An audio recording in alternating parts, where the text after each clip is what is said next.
12ویں کی کتاب، اس میں انہوں نے لکھا تھا کہ ہمارے ڈاکٹر جو ہیں اتنی ترقی کر رہے ہیں، آنے والے دنوں میں ہم دنیا سے موت ہی ختم کر دیں گے۔ اس بار یہ عرب سے ٹکر لینے والی بات ہوئی نا۔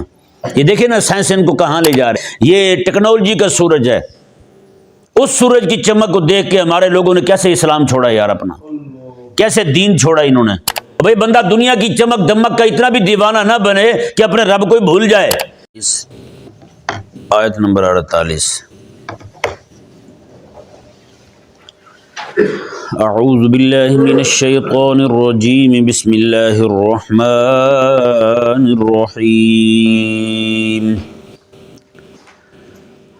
اولم يروا الى ما خلق الله من شيء يتفيأ ظلاله عن اليمين والشمائل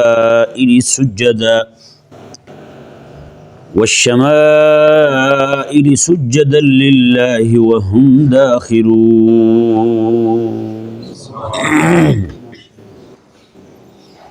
پچھلی آیت مبارکہ میں اللہ تبارک و تعالی نے اپنی قدرت کاملہ پر کچھ چیزوں کی طرف رہنمائی فرمائی۔ میں کہ اللہ تبارک و تعالی تمہیں زمین میں دھنسا دے، یا تم پر تمہاری بے شعوری میں عذاب بھیج دے، یا تمہیں شہروں میں چلتے پھرتے ہی پکڑ لے، تم اپنے کاموں میں اپنے معاملات میں مصروف ہو۔ فرمایا یا پھر او یاخذہم علی تخوف، تمہیں خوف میں مبتلا کر دے پھر تمہیں پکڑ لے۔ اللہ اکبر، یعنی یا پھر تمہیں اللہ تبارک و تعالی ایسی حالت میں پکڑے کہ تمہیں ہر وقت جو ہے وہ پریشانی لائق رہے معاملات کو دیکھ دیکھ کر۔ تو اس آیت مبارکہ میں اللہ تبارک و تعالی نے یعنی آیت نمبر 48 میں اپنی توحید پر ایک تکوینی دلیل بیان فرمائی جی، جس کا تعلق اس جہان کے ساتھ ہے۔ ایسی دلیل جو ہر بندہ دیکھ سکتا ہے، وہ اللہ تبارک و تعالی نے جس میں اپنی قدرت کا اظہار بھی فرمایا، اور ساتھ ساتھ اللہ تبارک و تعالی نے اپنی توحید کی طرف اشارہ بھی فرمایا۔ اللہ تبارک و تعالی نے ارشاد فرمایا اولم یرو، کیا یہ لوگ دیکھتے نہیں ہیں، الی ما خلق اللہ من شیء، ان سب چیزوں کی طرف جن کو اللہ نے پیدا کیا ہے، یتفیأ ظلالہ عن الیمین والشمائل سجدا للہ، کہ ان کے سائے جو ہیں وہ دائیں جھکتے ہیں، والشمائل اور بائیں جھکتے ہیں، سجدا للہ اللہ کو سجدہ کرتے ہوئے، وہم داخرون اور اللہ کے سامنے عاجزی کر رہے ہیں۔ یہ آیت مبارکہ کا ترجمہ آپ نے سماعت فرمایا۔ اللہ تبارک و تعالی نے ارشاد فرمایا کہ یہ جو جتنی بھی چیزیں پیدا ہوئی ہیں ان سب کے سائے ہیں، کوئی بھی شے ایسی نہیں ہے جو بے سایہ ہو، ہاں جی، اور ہر وہ شے جس کا سایہ ہے وہ اللہ کو سجدہ کر رہی ہے، وہ اللہ کو سجدہ کر رہی ہے۔ اس میں عبدیت ہے، اس میں غلامی ہے، کس کے لیے؟ اللہ کے لیے، وہ اللہ کی غلام ہے ہر شے، اور ہر شے جو ہے وہ اللہ کو سجدہ کر رہی ہے۔ اگر آپ ذرا غور کریں نا ان درختوں پر، کسی بھی شے پر آپ ذرا غور کریں تو ایک طرف سے سورج ہے جس طرف، سایہ دوسری طرف ہوگا، سمجھ آیا نا؟ سایہ اس طرف نہیں ہوگا جس طرف سورج ہوگا۔ اس سے یہ معلوم ہوتا ہے کہ سایہ جو ہے، ہر شے کا سایہ، وہ بھی دین ابراہیم پر ہے، وہ بھی دین فطرت پر ہے، وہ بھی عقیدہ توحید کو ماننے والا ہے۔ کیوں؟ اگر جس طرف سورج تھا سایہ بھی اسی طرف ہوتا تو پھر سورج کے پجاریوں کو دلیل مل جانی تھی، بھئی دیکھو ہر شے کا سایہ بھی تو اسی کو سجدہ کر رہا ہے، سورج کو۔ اب کوئی یہ کہے کہ نہیں جی اس میں ایسی باتیں ہیں جی، وہ تو ایک طرف روشنی پڑتی ہے تو دوسری طرف ہی اس کا کوئی شے سامنے اوٹ آ جائے تو اس کا اندھیرا پڑتا ہے۔ بھائی ان اسباب کو، ان وجوہات کو پیدا کرنے والا کون ہے؟ وہ اللہ ہے۔ وہ اسباب و وجوہات تو اللہ نے رکھی ہیں، تو وہی رکھنے والا جو ہے وہی اپنی توحید کی طرف تمہیں رہنمائی دے رہا ہے۔ وہی خالق اور مالک جو ہے، اسی نے ان سایوں کو، ہر شے کے سائے کو جھکا کے اس طرف جس طرف سورج ہے نہ اس طرف نہیں، دوسری طرف جھکا کے اللہ تبارک و تعالی نے یہ بتایا کائنات کے لوگوں کو کہ لوگوں دیکھو ہر شے بھی میری غلام ہے، ہر شے بھی میرا سجدہ کرنے والی ہے، اور ہر شے کا سایہ بھی مجھے سجدہ کرنے والا ہے، تاکہ کوئی یہ نہ کہے کہ جناب جدھر چمک دیکھی ادھر ہی بندہ بہہ جائے، جدھر چمک دیکھے بندہ ادھر ہی بہہ جائے۔ جیسے آج ہماری قوم کا حال ہو چکا ہے، ہماری قوم جدھر چمک دیکھی ہے دیکھتی ہے نا اسی طرف ہاتھ باندھ کے کھڑی ہو جاتی ہے۔ آج لوگ کہتے ہیں میں جی سورج کی پوجا نہیں کرتا، میں کسی شے کی پوجا نہیں کرتا۔ ہندوؤں نے گائے کو دیکھا ہے، وہ گائے کی جناب پوجا شروع کر دی، گائے کے سامنے ماتھا ٹیک کے بیٹھ گئے، اور کچھ لوگوں نے سورج کی پوجا شروع کر دی، اس کی چمک دیکھی۔ آج ہمارے لوگوں نے یہود و نصارہ کی ٹیکنالوجی کی چمک دیکھی، یہ ان کے سامنے سجدہ ریز ہو گئے۔ سجدہ ریز ہوئے نہیں ہوئے؟ سجدہ ریزی محض وہی نہیں ہے کہ بندہ ماتھا ٹکائے زمین پر، سجدہ ریزی یہ بھی ہے کہ ایک طرف اللہ کا حکم ہو، ایک طرف کافر کا حکم ہو، اللہ کا حکم چھوڑ کے کسی اور کے حکم کو مان لینا، یہ بھی سجدہ ہے بھائی، یہ بھی سجدہ ہے۔ اللہ تبارک و تعالی نے قرآن کریم میں ارشاد فرمایا میں لا یشرک فی حکمہ احدا، میں اللہ کے حکم میں کبھی بھی کسی کو شریک نہ کیا جائے۔ مطلب یہ ہے کہ اللہ کا حکم چھوڑ کر کسی اور کا حکم ماننا، اللہ نے اسے بھی شرک قرار دیا ہے۔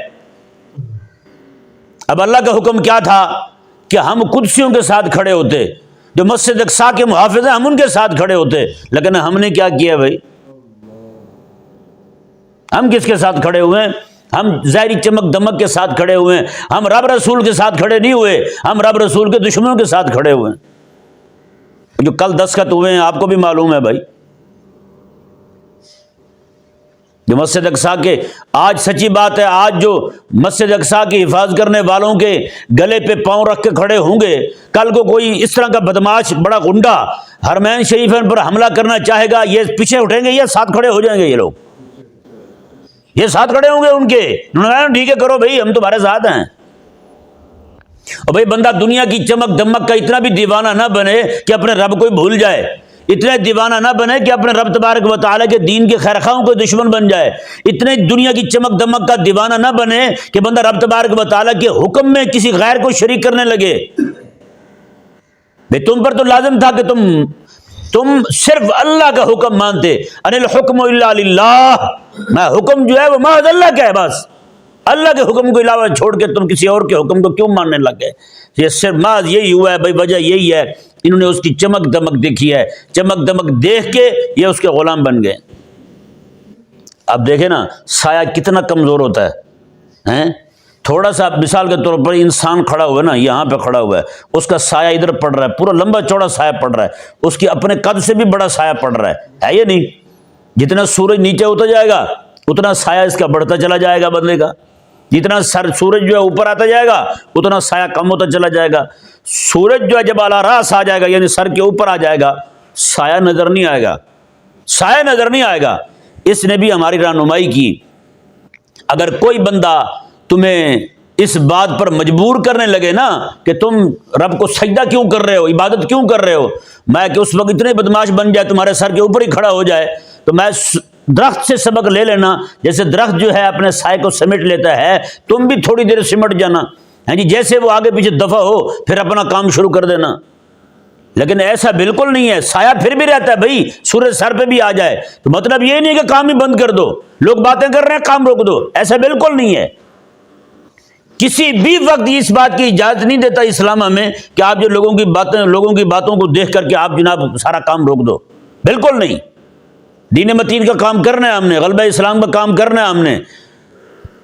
جگہ بدل گئی، مواقع بدل گئے، وہ ایک الگ بات ہے، لیکن کام نہیں چھوڑنا ہم نے۔ ہمارے دنیا میں آنے کا مقصد یہی ہے، اللہ نے قرآن میں یہی بیان کیا ہے، کنتم خیر امہ، تم بہترین امت ہو۔ کس وجہ سے بھائی؟ تامرون بالمعروف وتنہون عن المنکر، تم نیکی کا حکم کرتے ہو اور برائی سے روکتے ہو۔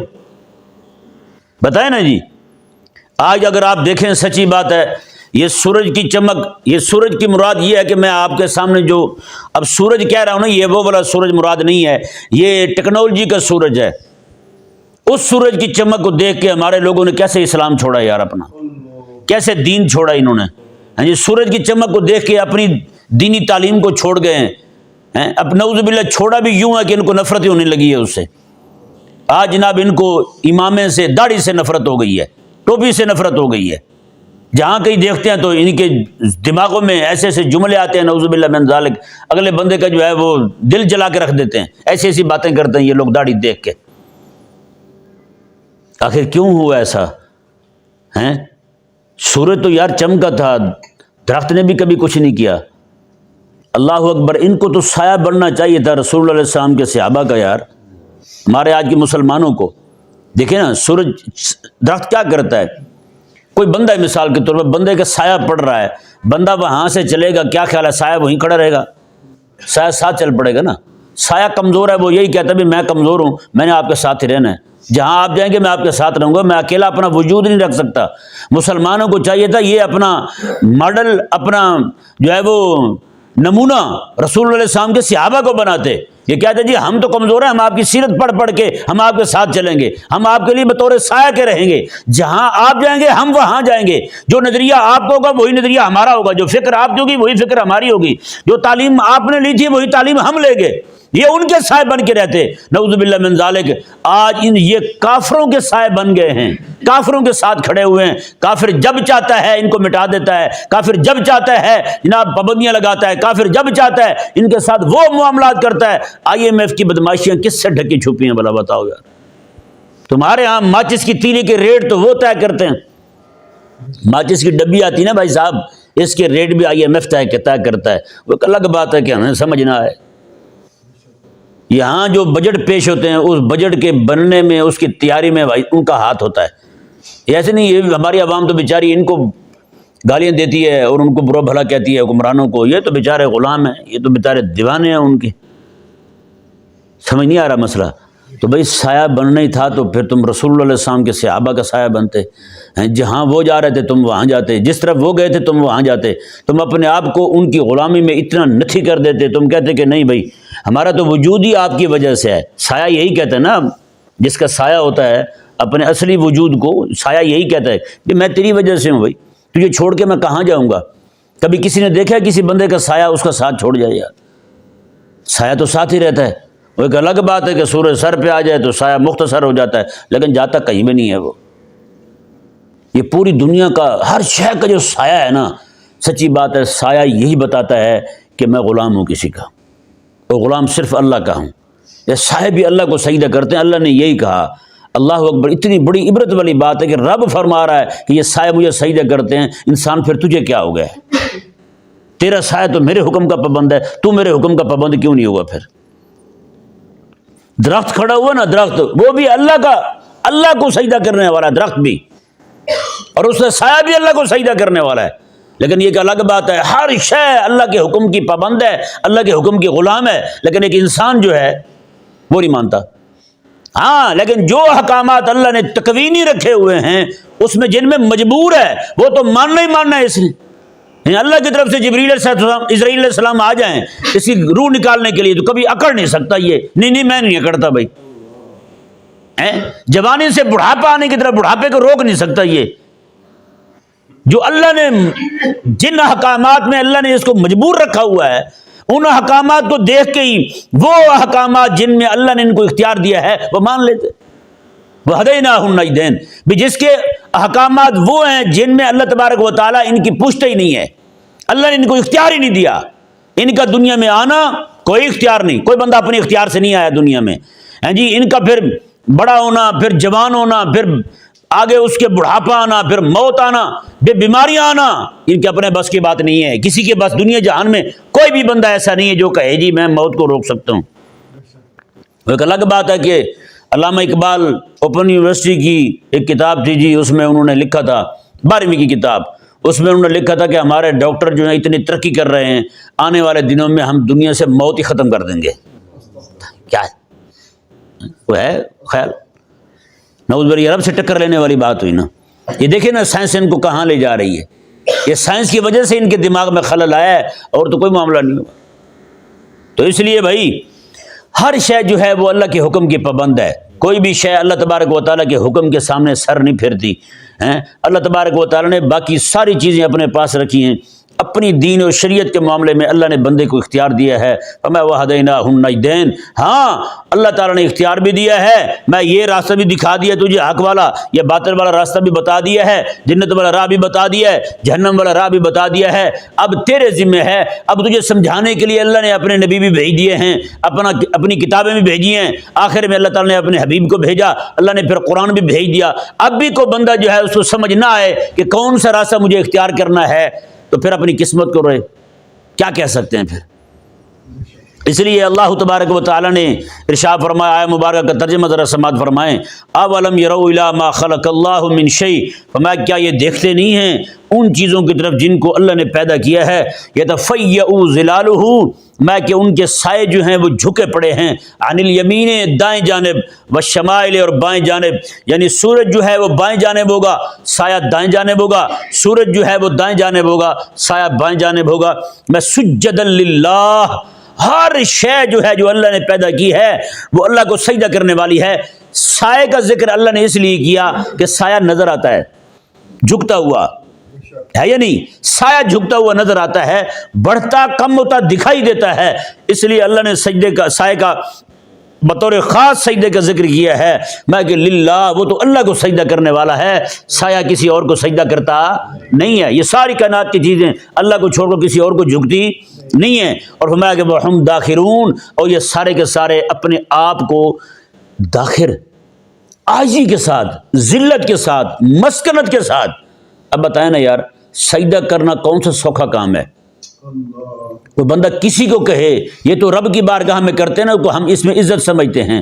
کوئی بندہ ہم میں سے کسی کو پکڑ کے یہ کہے یار فلاں بندے کے سامنے تم اپنا ناک ہی رگڑ دو زمین پر، وہ رگڑے گا؟ بتائیں یار، کبھی نہیں رگڑے گا. یہ تو بات ہی ذلت والی ہے بھائی. تو یہ ساری ہماری طرف سے جو عاجزیاں ہیں، ان کے ساریاں ہیں ہمارے، یعنی کہ ہم اپنے آپ کو ذلیل کریں، جہاں ہم اپنے آپ کو ذلیل کریں لیکن مالک عزت دے دے، وہ جگہ ایک ہی ہے، وہ مالک عز و جل کی بارگاہ ہے. بس سمجھ آیا نہیں سمجھ آیا؟ تو ہم داخرون کا معنی جو ہے وہ یہی ہے کہ اپنے آپ کو مسکنت کے ساتھ، عاجزی کے ساتھ رب کی بارگاہ میں جھکائے ہوئے ہیں، ہر شے رب کی بارگاہ میں جھکائے ہوئے ہیں.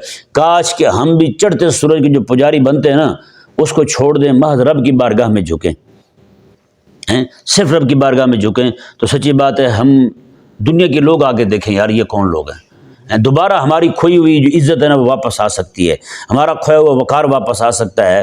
بس ہم چڑھتے سورج کو چھوڑ دیں، ہمارے پاس جو رب کا قرآن یہ مثل آفتاب موجود ہے، ہم اسی کی طرف متوجہ ہو جائیں. بس اللہ تبارک و تعالی سمجھنے کی توفیق عطا